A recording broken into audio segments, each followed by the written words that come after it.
Hola amigos, bienvenidos a una entrega más del Capitán Coach, donde esta vez hablaremos sobre cuáles son los errores que debes evitar como Product Owner.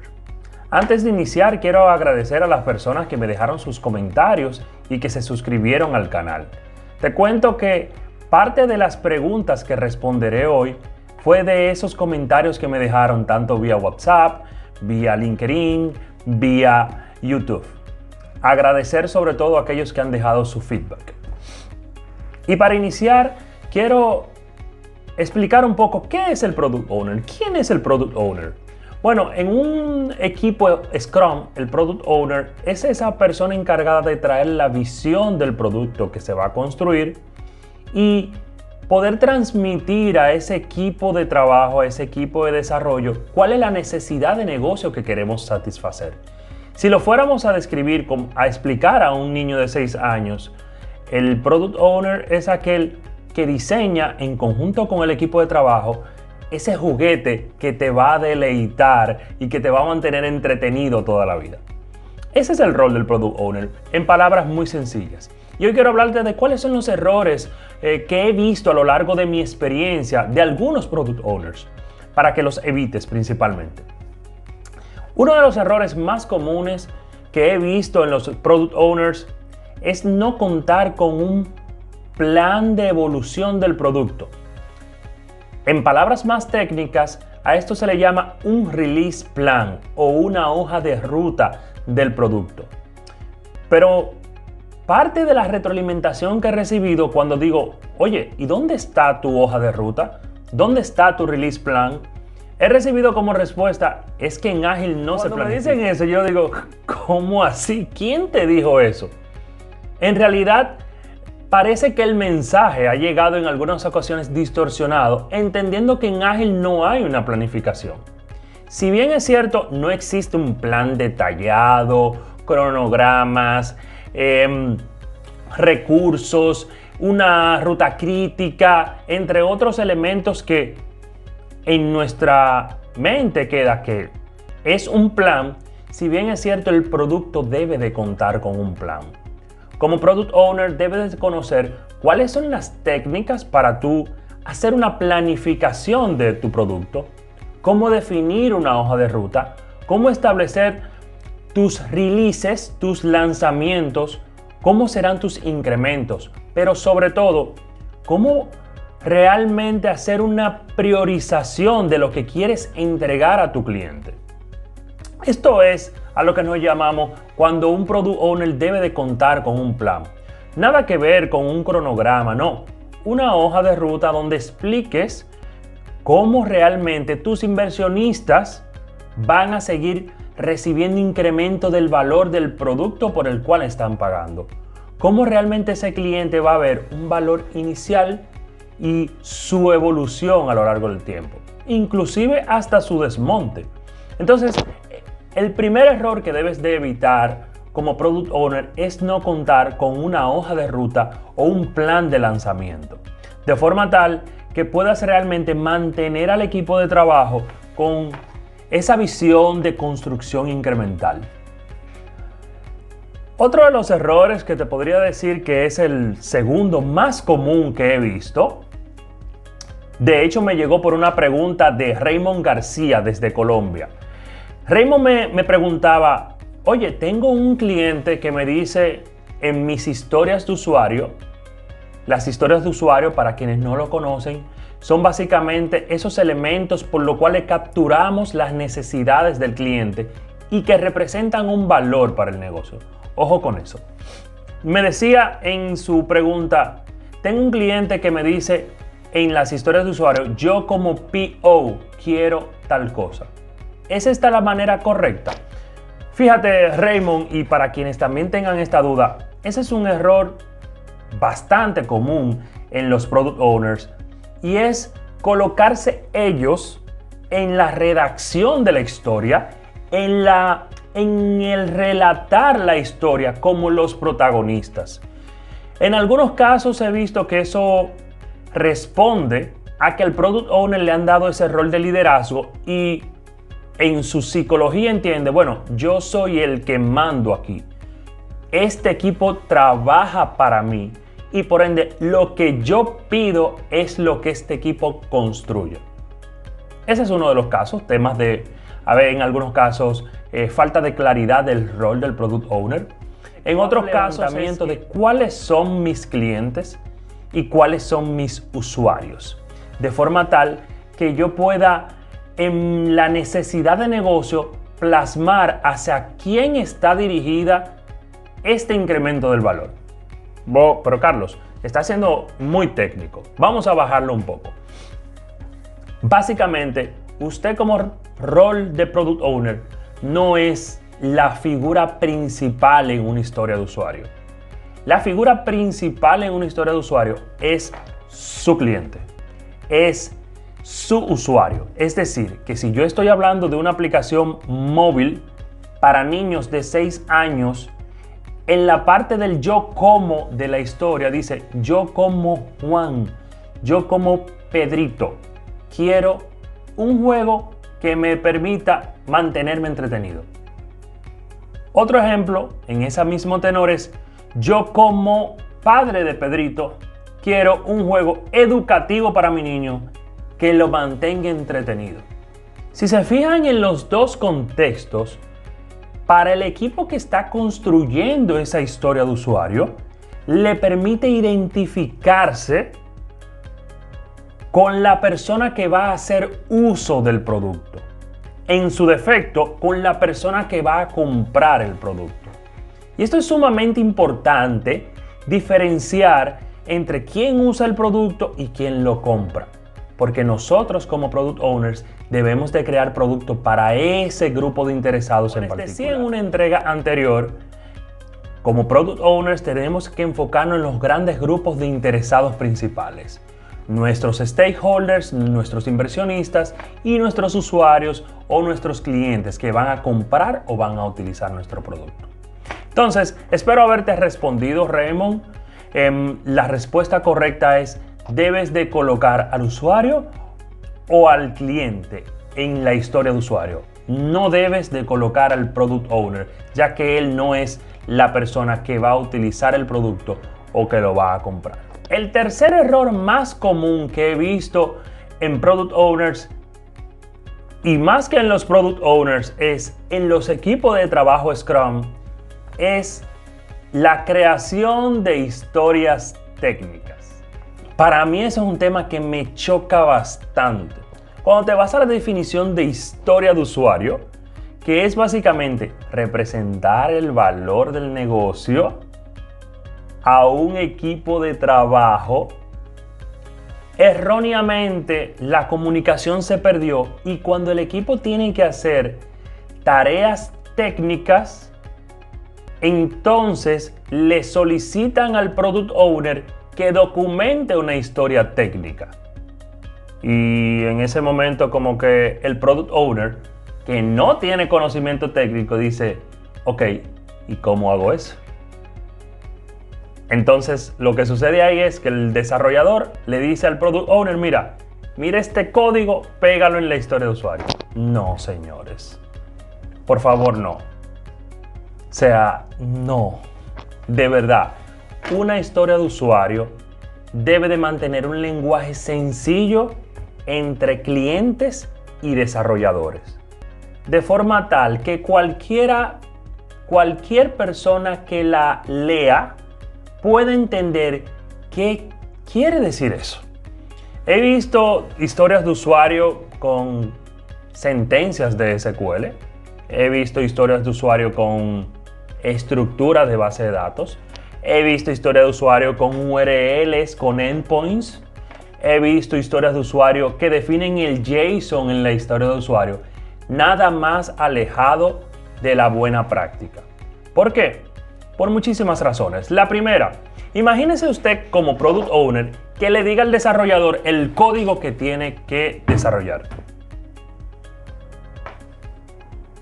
Imagínese usted como Product Owner que le pasa la sentencia del query que tiene que ejecutar el desarrollador. Póngalo en dos perspectivas. La primera, ¿y si eso no era realmente lo que solucionaba el problema que usted tenía?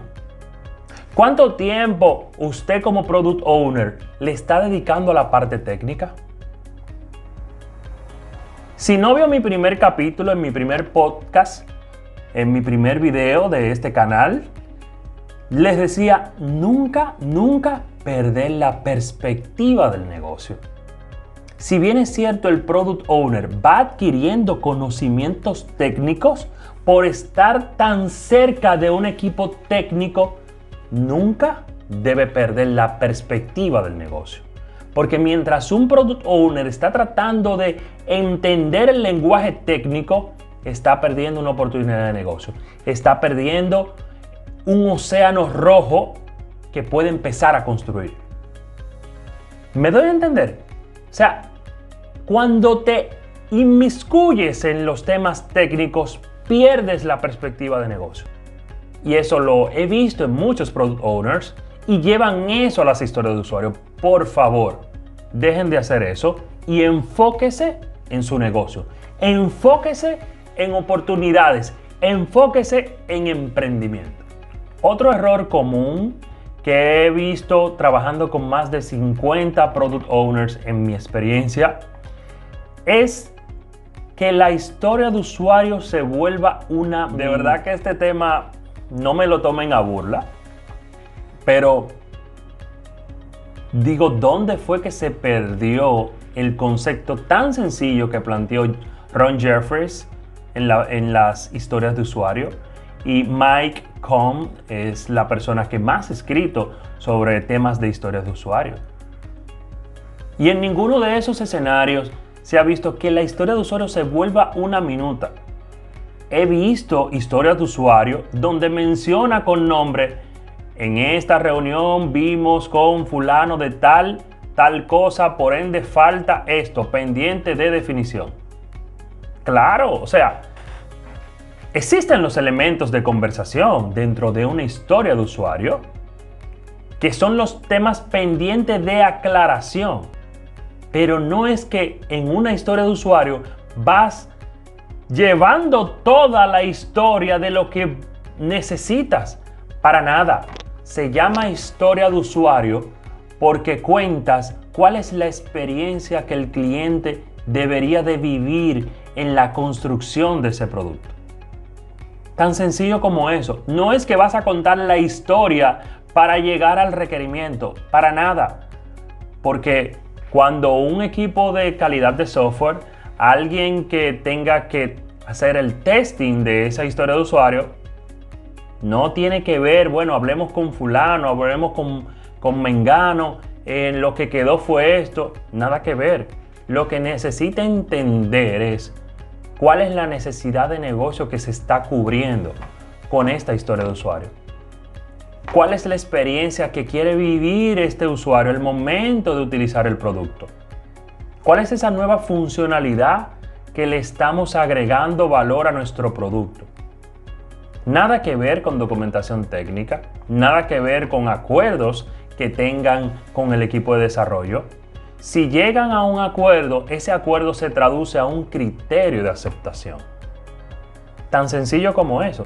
Si luego de mucha conversación lo que decimos es, bueno, pues el criterio de aceptación es que la pantalla quedará roja y al momento de tocarla se volverá verde, eso es lo único que debes de colocar en la historia de usuario.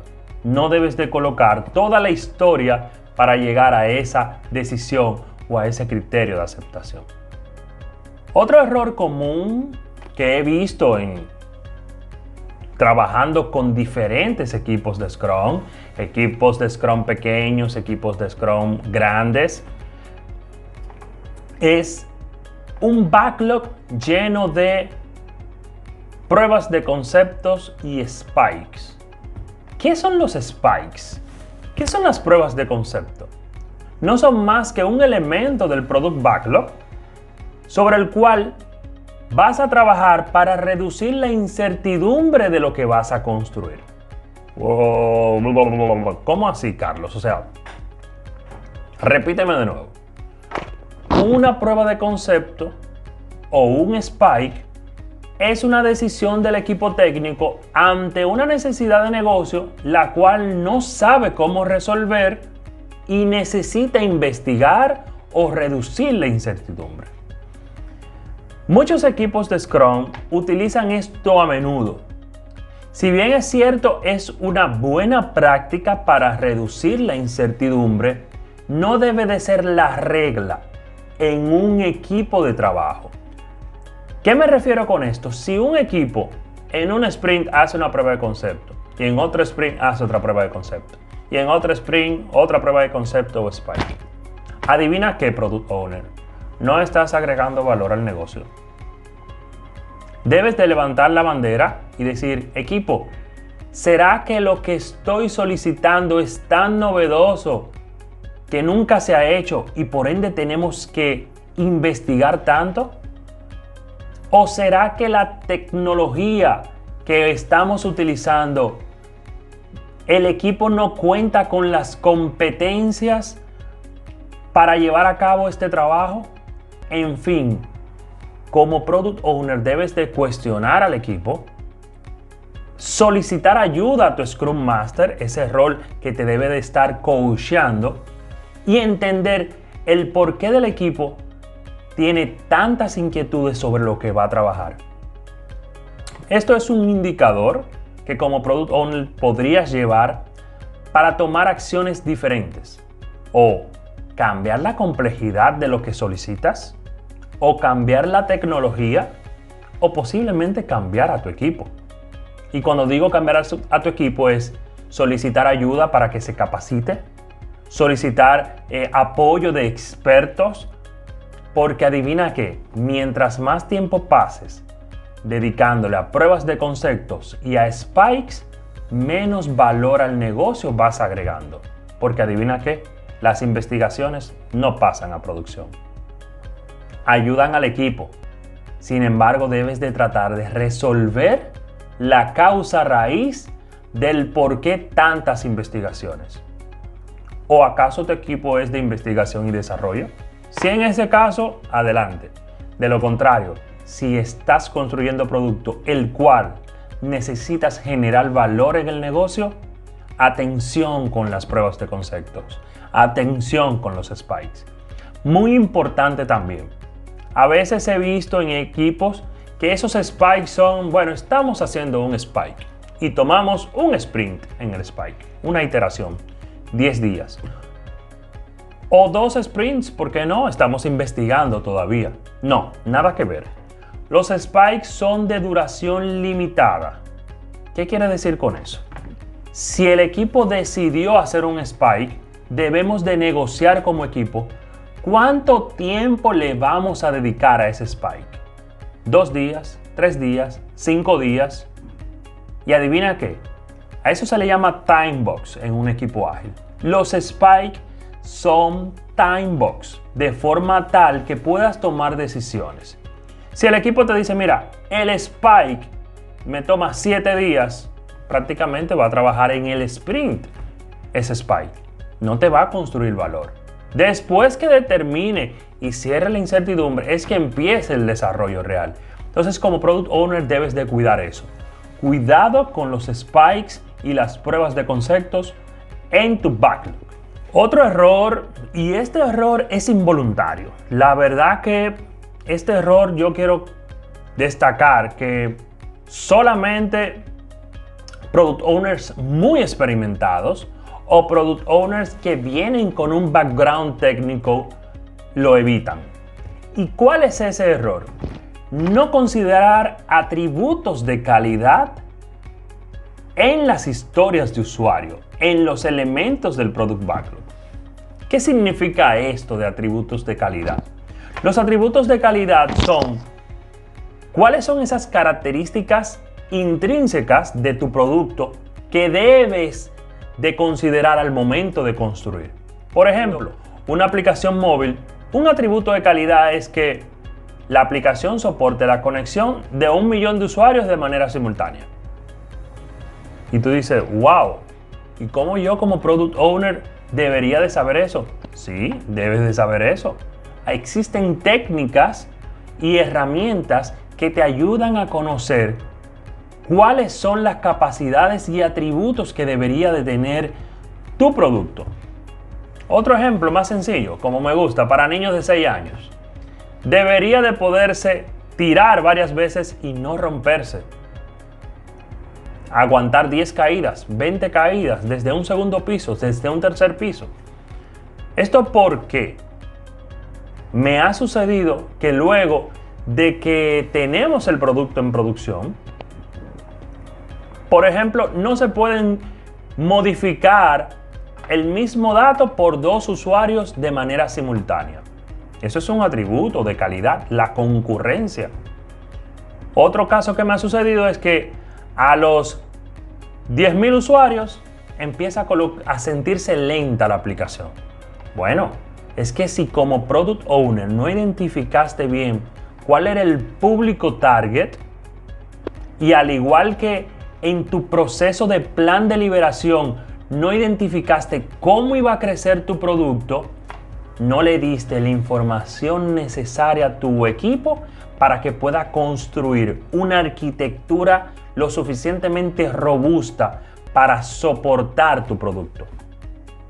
Entonces, eso es uno de los errores que he visto en algunos de los product owners con los que he trabajado, por lo cual te invito a que continúes siguiendo mi canal y aprendiendo sobre todos y otros temas más que estaremos compartiendo contigo. Uno de los comentarios que también nos enviaron fue: ¿y por qué solamente de Product Owner? Pero nada, lo que pasa es que recientemente terminé una certificación con un grupo de Product Owners y ese equipo me hizo muchas preguntas, las cuales quiero compartir contigo porque quizás tengas inquietudes.